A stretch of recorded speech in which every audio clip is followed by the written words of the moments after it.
Thank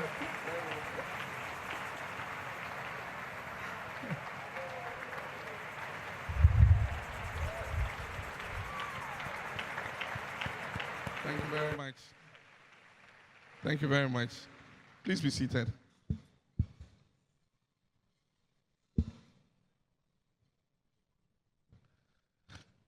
I guess after the expose that our bishop has given, there probably would have been no need for me to say anything.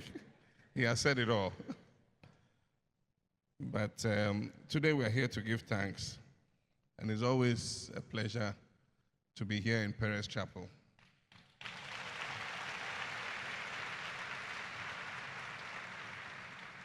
It's not my first time, and it won't be my last time.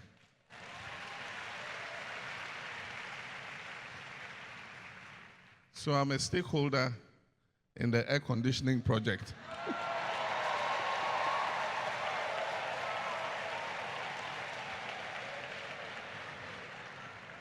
So Bishop, rest assured that I will contribute my quota.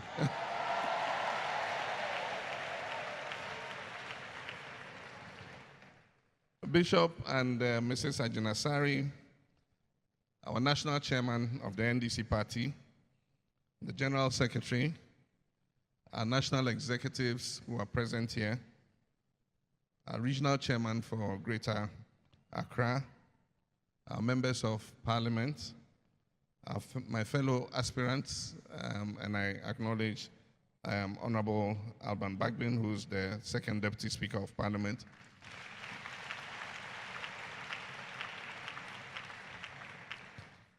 Joshua Labi, who was my colleague in Parliament before and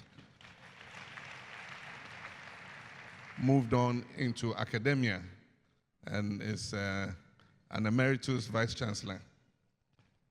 Mr. Sylvester Mensah, who is one of your own in Perez Chapel.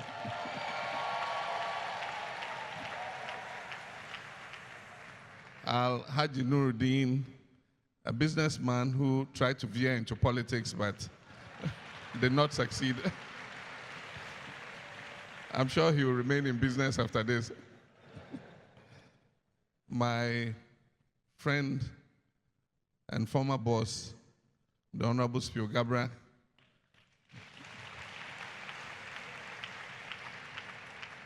For those of you who don't know it, Spio was my boss. He was Minister of Communications and I was his deputy. And we've been friends and associates since then. Unfortunately, Mr. Guzitano was not able to join us this morning, but he's been with us since last week, Wednesday. We were together in a meeting at the party office. He was with us at the Muslim Thanksgiving that was held on Friday. And today, other things have taken him out of town. Members of the NDC party, my wife, Mrs. Lodina Mahama,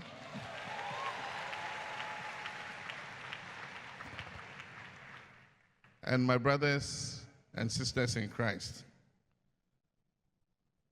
I want to thank you for once again warmly welcoming us to Perez Chapel. For most who don't know it, this is one of the architectural wonders of Accra, or should I say Ghana. It is one of the largest church auditoriums, maybe the largest, I would say, arguably. And if Bishop Ajinasari tells you about this roof you see above here, you will wonder at the architects who not only designed it, but installed it. I've never tired of hearing him talk about the Perez Chapel roof. But let us today express our sincerest condolences to the bishop. For those of you who are aware, he has recently lost his father. And the funeral is just about a week away. And so to Bishop and Mrs. Ajinasari, please accept our sincerest condolences. His father lived and worked in Tamale, a city that I grew up myself. At the time he was in Tamale, I was a little boy in secondary school. I was writing my O-levels. And in those days, people who worked for government used to be transferred all over the country. You couldn't work in one place for more than 4 or 5 years, and then you were transferred to the next place. And so for those of the people our age, it is not surprising that we speak multiple languages of this country.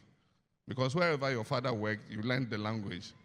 And so for children of Bishop's age and that generation who used to go on transfer with our fathers, you learned to speak the language, and that's how come we can speak multiple languages.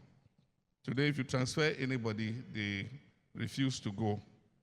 But in those days, Ghana was one, and every part of the country you served your motherland.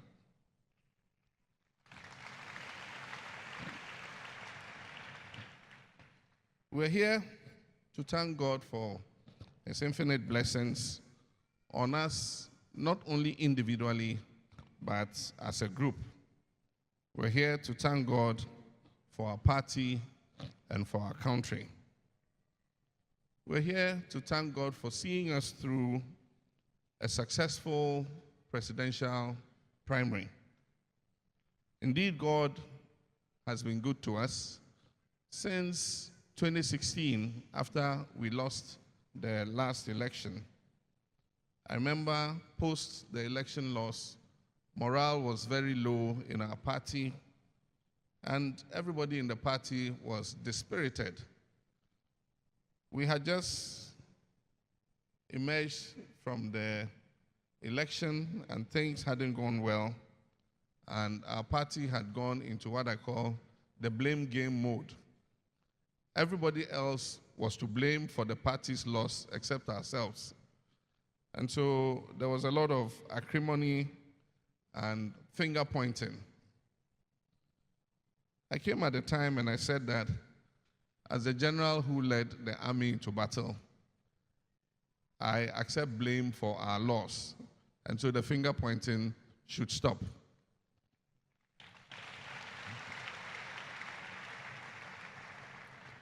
I want to thank our party executives, the outgone executives, and also the new executives for the level-headedness that was displayed from 2016 to date. The outgone executive promptly set up what we call the Kwesibotwe Committee, whose reports contained the opinions and grievances of our party supporters across the length and breadth of our country. All over the country, our supporters and stakeholders were called and asked to vent and give their opinion of what went wrong. All these were compiled into a report which was presented to the National Executive. And I must commend the outgone executive and the new executive for consistently continuing to implement the recommendations that were made by that committee after it had gone around the whole country. Since then, we have held successful branch elections, probably the most successful branch elections ever held in our party.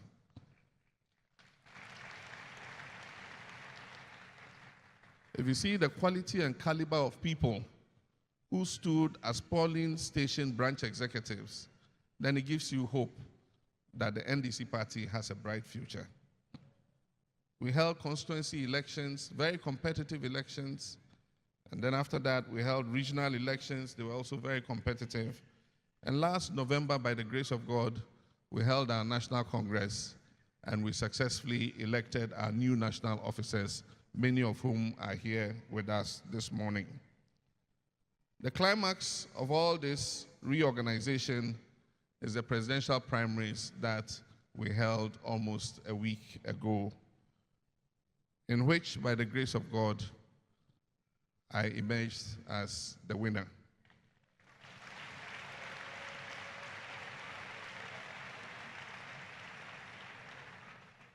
I want to take the opportunity to thank my colleague aspirants for their graciousness in calling me the same night after the results were declared and congratulating me and assuring that they continue to remain committed members of the party and that they will work hard for the party.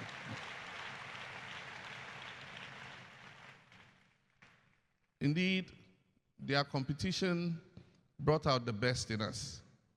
And I've said and I'll say again that if they had not stood, it would have meant that one candidate would have been declared unopposed.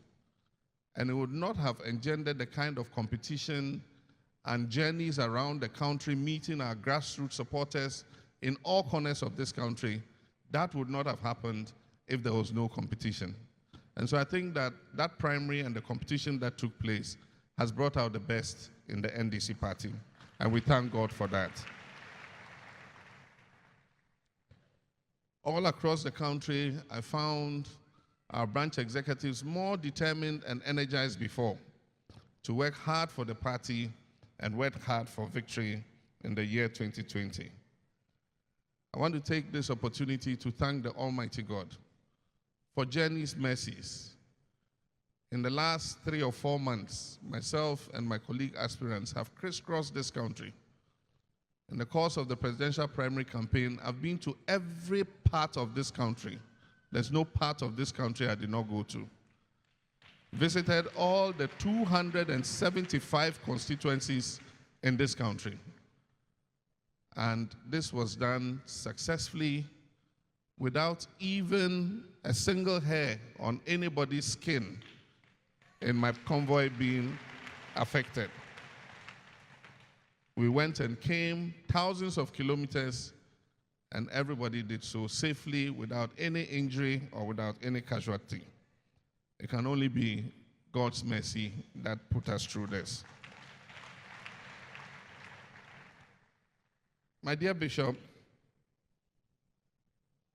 it is a happy coincidence that these thanks we are giving for the blessings bestowed on our party, the NDC, coincide with our country's 62nd independence anniversary. Indeed, we must give thanks, and we're here to give thanks, not only for our political party, but also for our country. God has been good to us, and we must say thank you to him. While, as the bishop said, we are not where we should be or where we want to be, we must thank God still for the little mercies that he has continued to bestow on us. Indeed, the bishop says we must thank God for the journey so far. And I believe and I agree with him that at every stage in our country's life and in our own lives, we must thank God for the journey so far. As a young child, I used to enjoy the hymn, "Count Your Blessings, Name Them One by One." I used to enjoy that hymn very much because it says that if you count your blessings, then you will know what the Lord has done. And it's only when you know what the Lord has done for you that you will be thankful to him. And when you are thankful to him, he will bestow even more blessings upon you.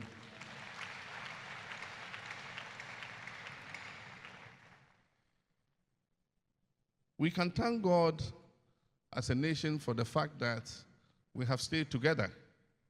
At independence in 1957, when this country was born, we were of different ethnic groups, and we still are of different ethnic groups. We had Gonjas, we had Fantis, we had Gans, we had Ashantis, we had Ewes, we had Nzimes, Bronx, Frafres, Kusasis, just name the different ethnic groups that we have. And these different ethnic groups were welded into one nation. And we have stayed as one nation for 62 years. It's not the same in every country. We've never had a civil war amongst ourselves. Not many other countries have been as lucky. If you go to Liberia and Sierra Leone, those of you who went after the civil war, and you saw what that country went through, you see the people whose hands were cut. They asked you whether you wanted long sleeves or short sleeves. And depending on where you said you wanted long sleeves, they cut your wrist.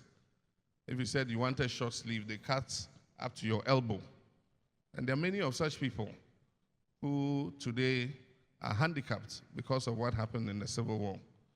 For some, they gave you short sleeves on both hands. And so you had just your hands up to the elbow. And if you wanted short sleeves, they gave you short sleeves on both hands. And there are all these people who are handicapped today because God was not as bounteous to their countries. You go to Somalia, they are the same people. They speak the same language.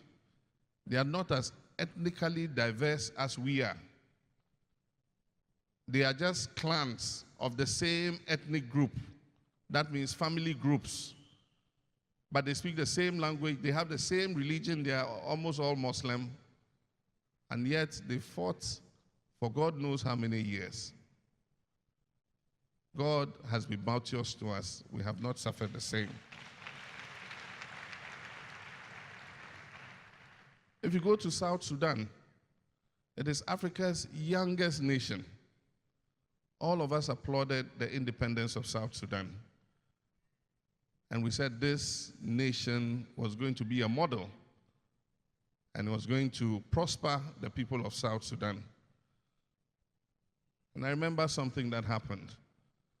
President Salva Kiir became my friend because we used to meet at the AU conferences and in other meetings. And he took a liking for me, and so we used to discuss what we were doing in Ghana and how we had reached the stage of development that we had reached. And he said, look, I want you to pay a state visit to South Sudan. And I said, I'll gladly do that. And when you come, we will sign a memorandum of understanding to cooperate with each other. And so I agreed. And one of the things we discussed, I said, look, Ghana has 35 colleges of education, and we're producing a lot of teachers, much more than we can post. We have almost 27 nursing training institutions producing a lot of nurses every year. And so when we come, we can sign an MOU so that Ghana will send you some teachers and nurses and other medical professionals because they had an absolute shortage of such personnel. And so we were discussing when this state visit would take place. And while the negotiations for the state visit was taking place, the civil war in South Sudan started. You know the irony of it? I promised to send teachers and doctors and nurses. I ended up sending soldiers because when the civil war broke out, the Secretary General of the UN called me and said, Mr. President, we need peacekeepers to go to South Sudan. Can you give me 1 battalion of your peacekeepers? Happily, we were winding down the UN operation in Côte d'Ivoire. And so I said, Mr. Secretary General, you know we're winding down the peacekeeping operation in Côte d'Ivoire. We have a battalion that we're bringing back to Ghana. And so if you want, we will offer you that battalion. He said, thank you very much. So the battalion went from Côte d'Ivoire to South Sudan to go and separate warring factions instead of sending teachers and doctors and nurses to help the development of that country. That is the sadness of some of the experiences that our sister countries have suffered. And I say this to emphasize that we must thank God for the little mercies we have, at least the peace we have in our country.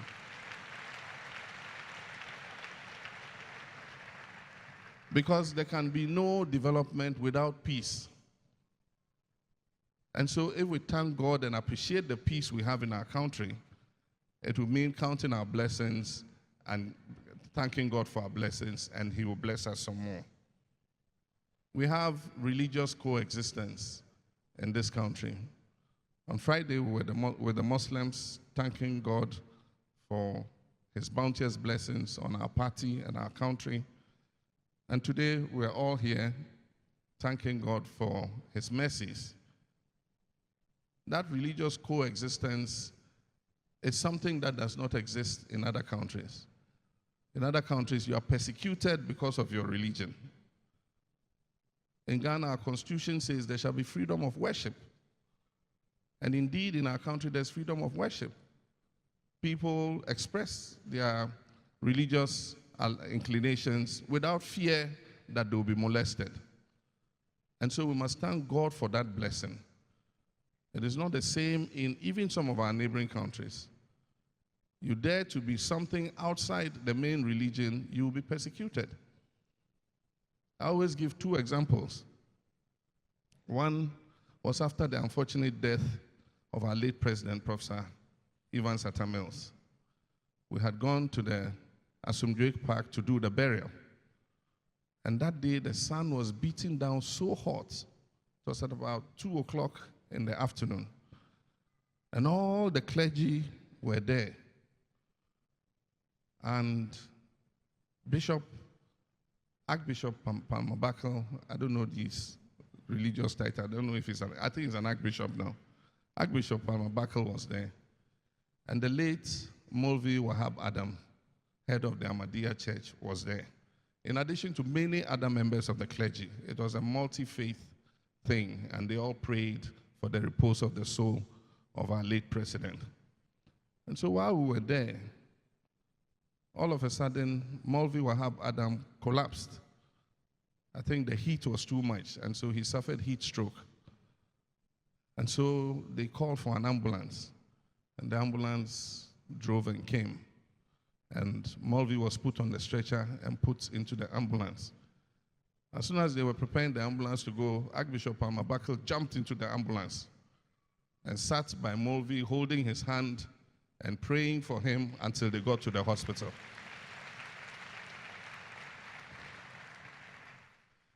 You would hardly see such in some countries.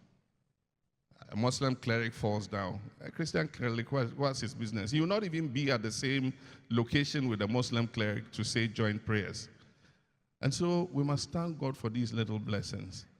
As Vice President, Professor Mills asked me to go to Bolga. He had been invited.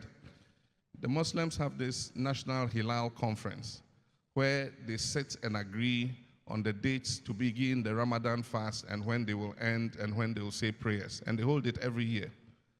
And they had invited the president to be present.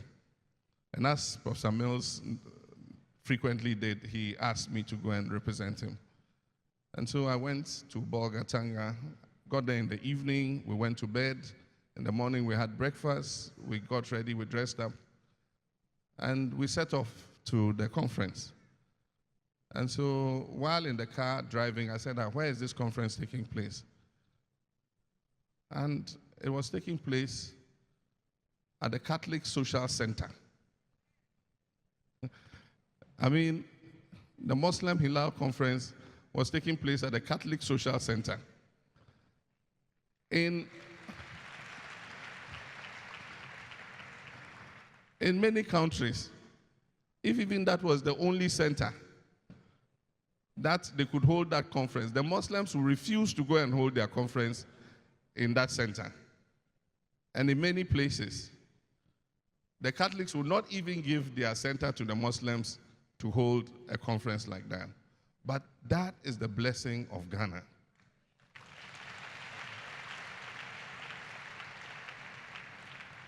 And when we say count our blessings, we can count so many of such blessings. I remember when I was president, and there was the Ebola outbreak in Guinea, Sierra Leone, and Liberia. We all put in contingency plans. We started to train health personnel on how to isolate, identify the virus quickly, isolate patients. We started to educate our population on how to disinfect their hands, avoid unnecessary handshakes and all that. I remember in all our churches, now we've stopped. We used to put disinfectant at the door, and then people will come and disinfect their hands before they come in. Today, by the grace of God, that disinfectant is no longer there. And at the time, the Ebola was so grievous, it killed 13,000 people in those 3 countries. And I was chairman of ECOWAS. And as my duty as chairman of ECOWAS, I had to visit the 3 countries and solidarize and tell them the rest of ECOWAS is with them. I flew to Liberia first, and to Sierra Leone, and then on to Guinea. I met the presidents there. You could see they had had sleepless nights. There were bags under their eyes. I mean, I remember President Nkrumah especially. He's got this gray hair, and he always keeps it very nice and trim. His hair was disheveled. He had forgotten to even comb his hair. And you could see they were tired. All the airports were like graveyards. Every plane that could fly was gone. And they had canceled all flights to those countries. And so the only way I could get there was with our presidential jet. I remember the trauma these countries went through. And in Ghana, we said intercessory prayers in all our churches and said, God should pass us over from this pandemic, from this scourge. And you can't believe what happened. There was somebody who flew from Liberia. He was going to Nigeria. The plane touched down in Ghana, and passengers descended from the plane, and the plane continued to Nigeria. This passenger had the Ebola virus, and there was an outbreak of Ebola in Nigeria. There was a very brave female doctor who died because she was infected by the patient, and a few people died as a result of that patient's infection. And yet God gave us a Passover.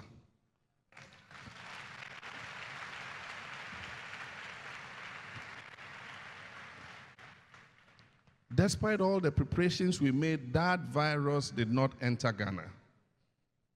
And these are the little blessings that we tend to forget. And we become such cynics that we believe that our country is a basket case and that our country can never become better than it is. But, like I said, we must count our blessings, because it's only when you know that the cup is half full, then you realize that you need only another half to fill the glass.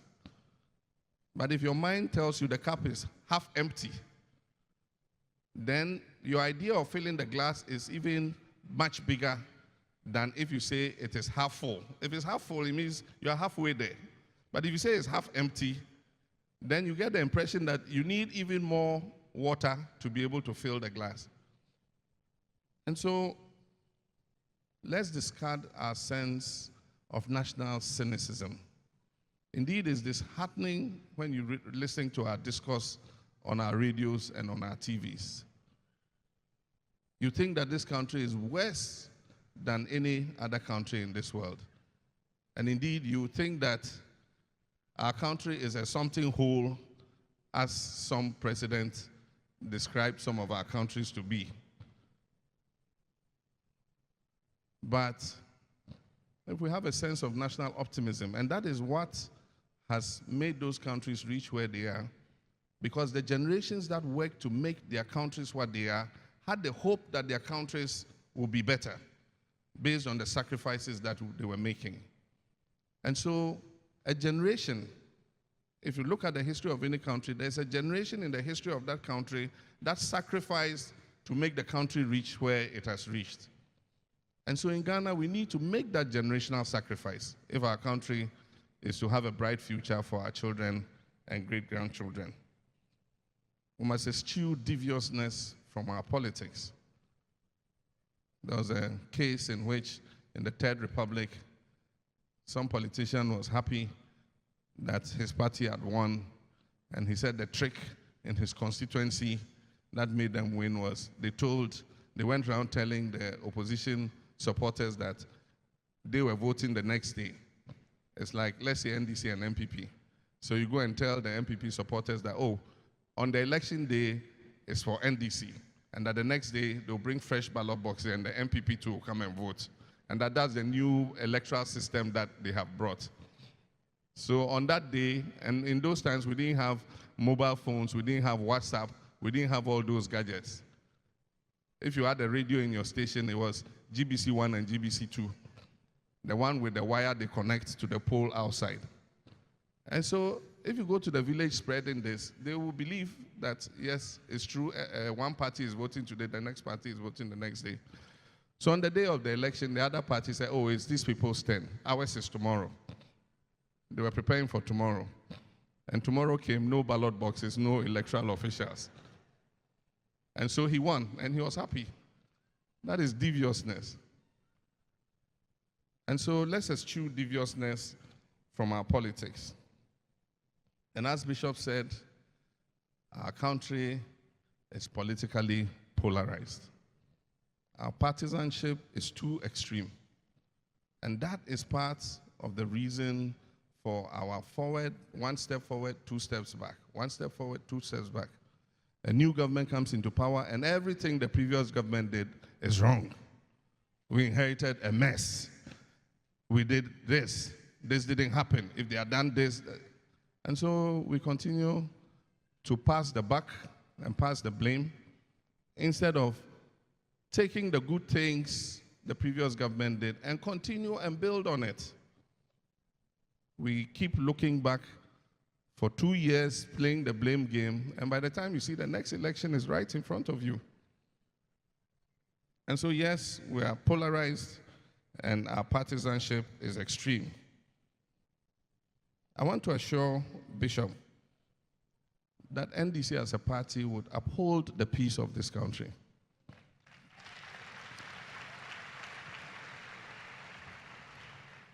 I can boldly assert that as leader of the NDC party, it will not be because of NDC that this country will burn.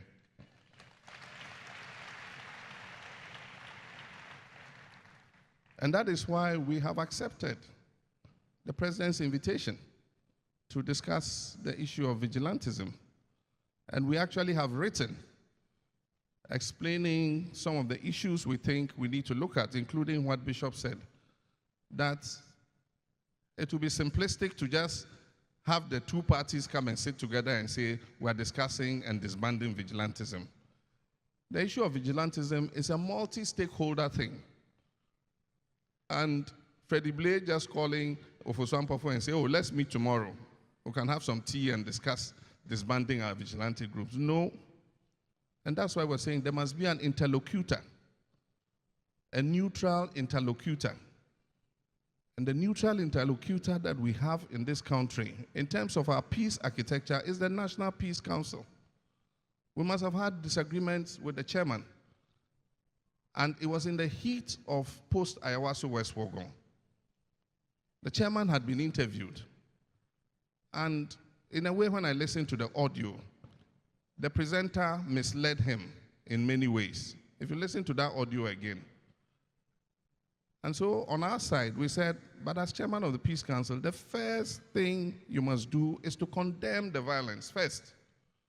Then after that, now you look at what who said or what who didn't say. But without condemning the violence, the presenter asked, he says, so what of President Mahama, what he said, boot for boot, will you condemn it? The Peace Council chairman said, I haven't heard what he said. And the presenter said, oh, I can tell you on assurance, he said it. And that there are witnesses, we can even bring the audio and play it to you. Then the Peace Council chairman said, if he said it, then I think he was wrong. Then he pushes him again. So does he owe an apology to the nation? And he says, well, as an ex-president, if he said that, then I believe that he owes the nation an apology without condemning the violence. That was our problem. If you had condemned the violence and then you commented on what the former president said, that would be acceptable. So in the circumstances, of course, I mean, for a chairman who had witnessed the violence, the guy whose leg was shot, the bone had shattered and the bone fragments were lying on the ground. Anybody who saw it would be traumatized. And so if a few days after he was talking and saying we should attack the Peace Council chairman, it didn't mean we should go and beat the Peace Council chairman. It meant that we should criticize him verbally. But we have written a letter to the president, and we say the National Peace Council is the best organization to preside over the talks on disbanding vigilantism because we believe in the peace architecture and we believe in the National Peace Council. We don't have a problem with the National Peace Council. So we have suggested that the Peace Council should be, and that all the clergy, the stakeholder clergy, should be part of that discussion, and that we should have the security organizations as part of that discussion. And so we have sent our proposals back to the president, and I'm sure that if this is structured properly, then we can address the issues of vigilantism. Indeed, vigilantism is in two parts. There's the ordinary macho men Bishop Ajinasari referred to, who parties used to go and recruit to protect their ballot boxes. These were Azoka boys, Bamba boys, Boku boys, and things. And the police had control of them. If they misbehaved, the police used to arrest them, go and lock them up, and release them after 5, after we finish voting. Or they wait and let us finish counting, then they release them.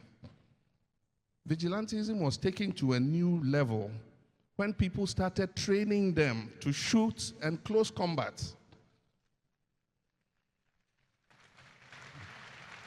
If you remember, as president, I deported 3 South African mercenaries who had been brought into this country to train party vigilantes. That is the start of the militant vigilantism that we're seeing. And the question we're asking is, yes, we can talk about disbanding vigilantes. And so the two parties say, okay, we don't have vigilantes anymore.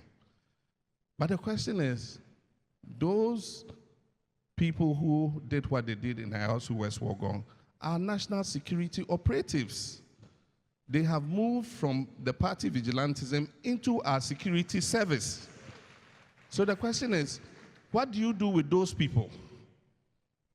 Because on election day, they will have the clothes of security services, and yet they are party vigilantes. And so you trust that they will keep the peace in a certain area, but they are partisan vigilantes. And so if they see that things are not going well, they can create the same commotion that they created. And so these are all questions that will be asked and must be answered when this conference takes place. But I can assure you, NDC is going to go into that conference in good faith and is going to give our everything to make sure that the objectives of that discussion are upheld.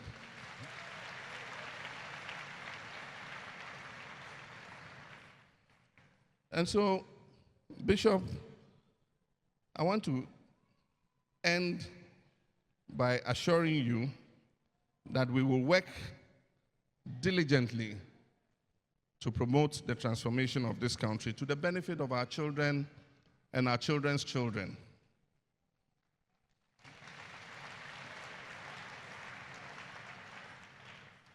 And I want to thank you and to assure you that your sermon is like the seed that has fallen on fertile ground.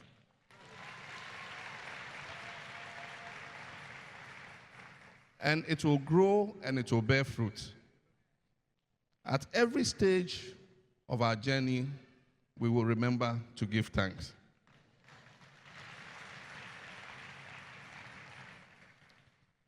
And at every stage of the journey, we will remember to remain small. Because as the Bible says, if you humble yourself, I will lift you. And so we'll remember to remain small. And above all, and my final sentence, is that we will remember that all power belongs to God. Thank you very much.